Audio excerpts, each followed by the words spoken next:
How's it going, guys? Welcome back to yet another Skyrim video.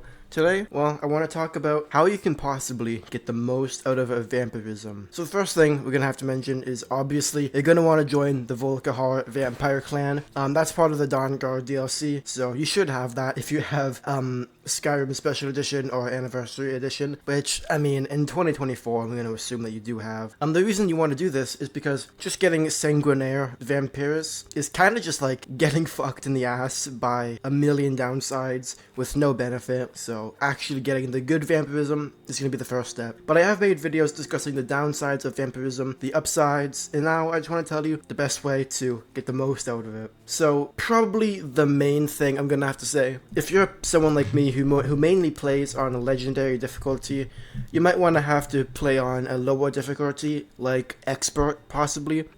In my opinion, playing on adept is kind of boring, so I never really play on adept. But if I want to have a more, quote, casual, fuck around playthrough, then I'll play on expert, just because it still gives me that nice challenge. Challenging fights are actually challenging. Regular fights are still stimulating. They're not just like, ooh, run in with a sword and kill everything. But for the vampire side of things, if you really want to get the most fun out of it, you're likely going to have to play on expert or adept, as, well, vampirism doesn't really scale too well on the late game on legendary. Like on adept or expert, you can probably do a good vampire playthrough from start to finish, really, if you really want to, well, your own, start to finish, obviously. If you're role playing, you're not probably going to be the Dragonborn and a vampire, right? But you probably won't be able to really get the vampire experience at level 60, for, let's just say, on legendary. So the first thing you're probably going to want to do to get the most fun and the most, like, enriching experience, just play on a regular difficulty. I know that's kind of difficult for some people, but the next big thing is you're gonna definitely want to invest highly into magicka, as vampires are a sort of 75%, well, vampires are kind of a 70% magic, 20% sneak, 10% warrior type thing, where you're mainly going to be doing magic in terms of illusion, destruction, and conjuration,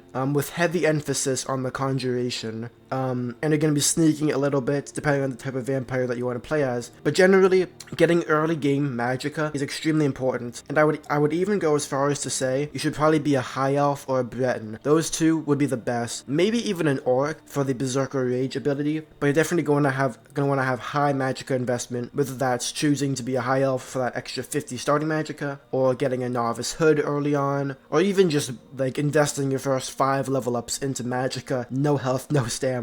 You're gonna want to have high magicka at the beginning of the game, because oak flesh, even with the novice perk, costs 40. Raised zombie costs another like 40, and then like what, bound sword is another 40. That's like 120 magicka, and that's not even including destruction magic. So the next thing, you're definitely gonna want to get it early on, because, well, when you first get vampirism, it's a lot of downsides. There's a lot of like kind of negative things which come naturally to vampirism, because it's kind of a disease, isn't it, really? You can't go out in the sun, you have less HP in the sun, you have less magicka and less stamina, and on top of that, magicka and stamina just flat out do not regenerate. So when you first get vampirism, you're pretty much just weak, so you're gonna want to get it early on when you're weak anyways. That way you can level up and get strong and get stronger as a vampire, rather than starting out strong and then getting, weakened when the enemies haven't got weakened, So you're gonna want to get vampirism early on. I would say level 10 and before would be absolutely perfect. That's if you're specifically setting out your playthrough specifically to become a vampire. Otherwise, if you just want to do it for fun at a random point in a regular playthrough, then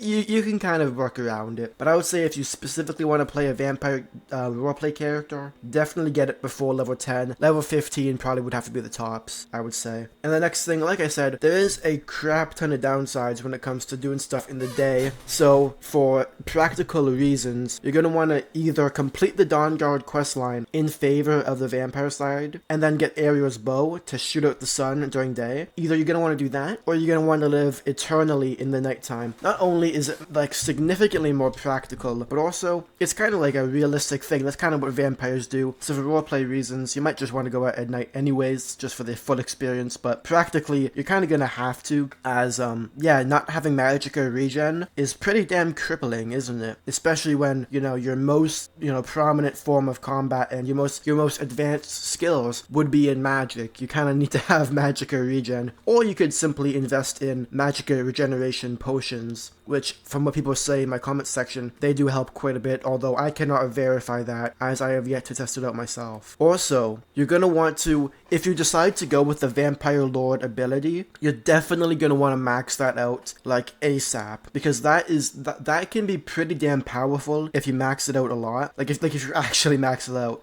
it can be pretty damn powerful, and you're going to want to do that as soon as you can, as, you know, when you get kind of in the higher up levels, like level 40 plus, it starts to wane in its effectiveness. So you're really going to want to get the most out of it when you're really low level, like level 10, 20, maybe even 30. And on top of that, do not have Serana as a follower. Now, it's pretty common knowledge, well, sort of common knowledge, that for whatever reason, Serana, if she's your follower, she will weaken your Vampire Lord abilities. I didn't know this until a while ago, actually. And to be 100% honest, I cannot confirm if that's true also, but everybody says that, and from what I felt playing it, it sort of seems a little bit true, doesn't it? So if you want to actually be a Vampire Lord, do not bring Serana with you, as tempting as it is to have her as your little vampire companion. She will drag you down, sadly. And besides, if you're a vampire, you could probably get some like dead thralls to accompany you, if you don't mind the constant moaning and groaning. And the final main thing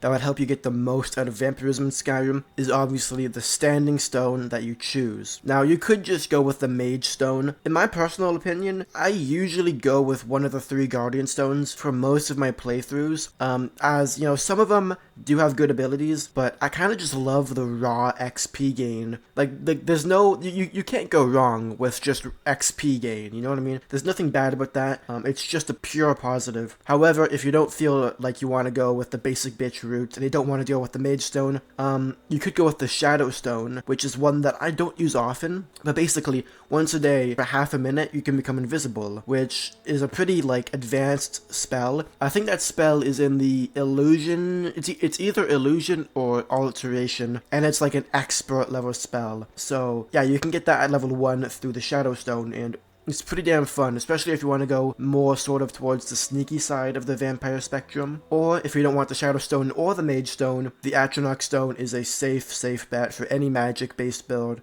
And yeah, that's basically it. That's all I have for you guys. Hopefully this helps you out on your next vampire playthrough. I know I'm definitely going to get started on a vampire playthrough. I've been wanting to for, I don't even know, like a year now, and I just have yet to do it. So yeah, thank you guys so much for watching. I really appreciate it. Consider becoming a channel member for just a few bucks a month. It supports me greatly, and it helps me continue to make this content. If not, that's perfectly fine. It's 100% optional. And yeah, stay awesome as always, guys, and peace out.